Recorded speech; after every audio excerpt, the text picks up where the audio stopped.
Relatively recently, Vladimir Lenin was a god to the inhabitants of a vast country that occupied 1/6 of our planet's landmass. But of course, many worshipped the Soviet god out of despair, as no one wanted to suffer under the Holy Soviet Inquisition, KGB. The state's imposition of Vladimir Lenin's unique role for all humanity continued until 1991, after which the Soviet god ceased to be a god overnight. Nevertheless, in every city of the former Soviet Union remained a vast number of monuments dedicated to Lenin. After the collapse of the USSR, each former Soviet republic decided for itself what to do with Vladimir Lenin's monuments. After gaining independence, the Baltic states were quick enough to dismantle almost all of their statues. Armenians were also among the first who removed the monument to Vladimir Lenin from the main square of Yerevan. It's the capital of Armenia. In Ukraine, the mass dismantling of Lenin monuments began during the political crisis with Russia in 2014. This mass demolition of Lenin's monuments was even called Leninopad or Leninofall.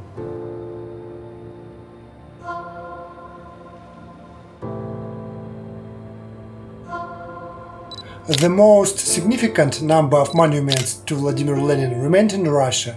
Moreover, in Moscow, in Red Square, you can still see the embalmed body of Vladimir Lenin. The Communist Party of Russia, even though its political role in the life of the country is negligible, is still the most ardent opponent of the burial of the Lenin's body.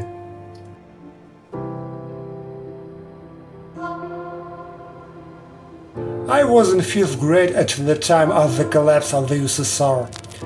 I remember how one night the monument to Vladimir Lenin, which stood outside the school building, was torn down. A small crowd of people gathered around the defeated leader of the nation, staring at him in silence. They were in a state of cognitive dissonance.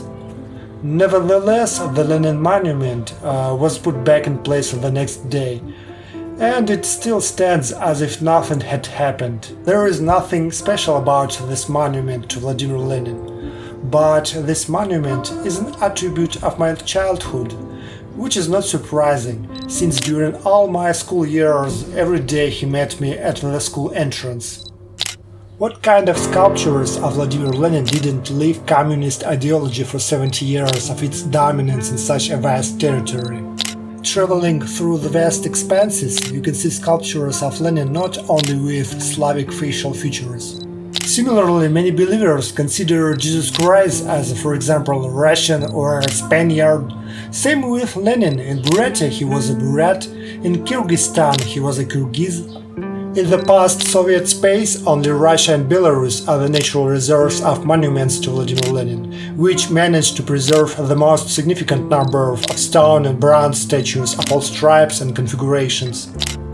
But many children in Russia now don't know who Vladimir Lenin is. Many monuments are true works of art. I would leave them not only as monuments of art and history, but also as a reminder to our descendants that propaganda can make anyone a god, and that in the future there will be definitely come a time when God will cease to be God, and ordinary people will wonder how we could so blindly worship this deity. Many monuments to Vladimir Lenin are made as if they were copies, the same facial expressions, the same gestures. Such Lenins have no artistic value, and I would part with them without any regret. Of course, it's not easy to destroy the creation of human hands. I would make a contemporary art installation, take them to a vacant lot, or even better to a recultivated landfill. Place them in upright rows, or lay out Lenin's face profile, or maybe the symbols of the USSR. Plant the trees between them, and so on.